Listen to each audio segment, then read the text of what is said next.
त्योहारों में ना मीठा खा खा के और एकदम हैवी खा खा के ना अब मन करता है कि कुछ हल्का चटपटा सा खाना चाहिए। बस तब याद आता है ये इंदौर का फेमस पोहा। इतना सॉफ्ट फ्लफी पोहा, ऊपर से ना इतना ही टेस्टी। ऊपर से डालिए थोड़ा सा बारीक सेव, प्याज और ये पोमीग्रेनेट। आपको एक बाइट लेते ही ना आप ऐसा लगेगा इंदौर की गलियों में पहुंच गए हैं और सुबह सुबह आप चाय के साथ पोहा एंजॉय कर रहे हैं। और हम साथ में बनाएंगे इस पे स्पेशल डलने वाला जीरावन मसाला। तो आइए चलिए बनाते हैं। सिंपल इंग्रेडिएंट से बनती है पर हर बाइट में ना क्या ही टेस्ट आता है।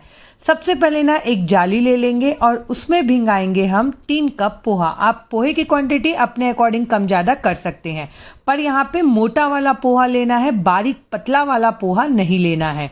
अब हम क्या करेंगे ना, जाली में पानी डाल देंगे। आप चाहें तो इस प्रोसेस को ना आप अपने किचन के सिंक में भी कर सकते हैं। पानी चालू करके इसे अच्छे से वॉश कर लीजिएगा 1 से 2 बार, पर हल्के हाथों से। बहुत ज़्यादा रगड़ के वॉश करेंगे ना तो पोहा यहाँ पे क्या है, टूट जाएगा और वो खिला खिला नहीं बनेगा। तो इसीलिए ना इस प्रोसेस को करते समय एक बात का ध्यान रखना है कि हल्के हाथों से इसे अच्छे से 2-3 पानी आपको वॉश कर लेना है। बहुत ज़्यादा आपको इसको पानी में भिंगा के नहीं रखना है, वरना पोहा गीला हो जाएगा। अब पानी निकाल के ना इसे जाली में छोड़ देंगे ताकि एक्सेस वाटर इसका निकल जाए।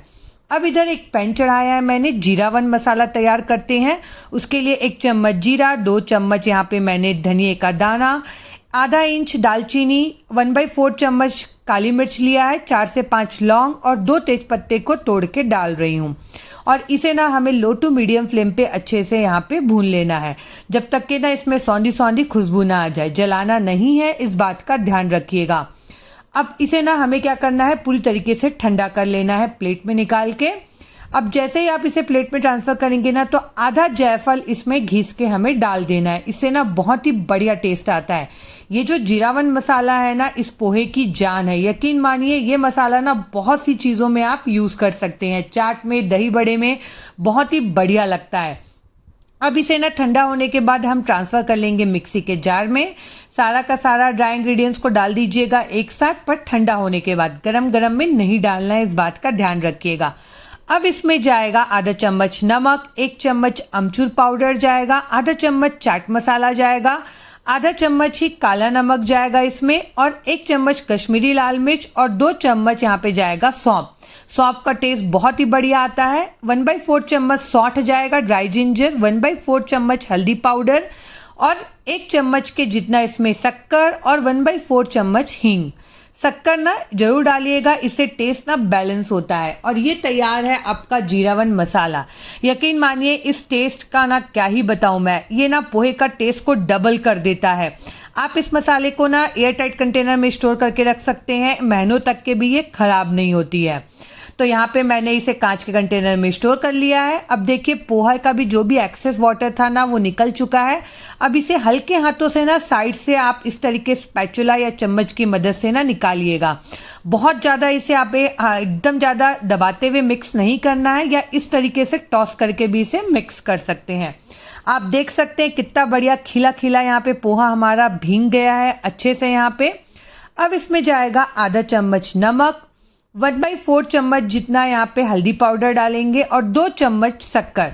इससे ना बहुत ही बढ़िया टेस्ट आता है। हल्दी हम बाद में भी डालेंगे, इसीलिए अभी इतना ही डाल रहे हैं। और आधा नींबू का रस इसमें अच्छे से निचोड़ देंगे। इससे ना बहुत ही बढ़िया खट्टा मीठा सा टेस्ट आता है, बहुत ही गजब का टेस्ट आता है। अब इसे ना हल्के हाथों से चम्मच की मदद से ना हम अच्छे से मिक्स कर लेंगे, ताकि सारी चीज़ें आपस में पोहे में अच्छे से मिक्स हो जाए। छोटे चम्मच से मिक्स करिएगा और ज़्यादा दबा दबा के मत करिएगा। अब यहाँ पे देखिए ये अच्छे से मिक्स हो गया है। अब हम इसमें लगाएंगे एक तड़का। तो तड़के के लिए मैंने पैन में ना 1 चम्मच सरसों का तेल डाला है। उसमें 1 चम्मच सरसों दाना, आधा चम्मच जीरा, 1 चम्मच सौंफ और 1 हरी मिर्च और थोड़ा सा कड़ी पत्ता और थोड़ा सा पिंच ऑफ हींग डाला है, और 1/4 चम्मच जितना ही यहाँ पे हल्दी पाउडर डाला है। ये सारी चीज़ों को ना हम अच्छे से यहाँ पे भून लेंगे और इसे लो टू मीडियम फ्लेम पे भुनिएगा। और ये तड़का जाएगा हमारे पोहे में।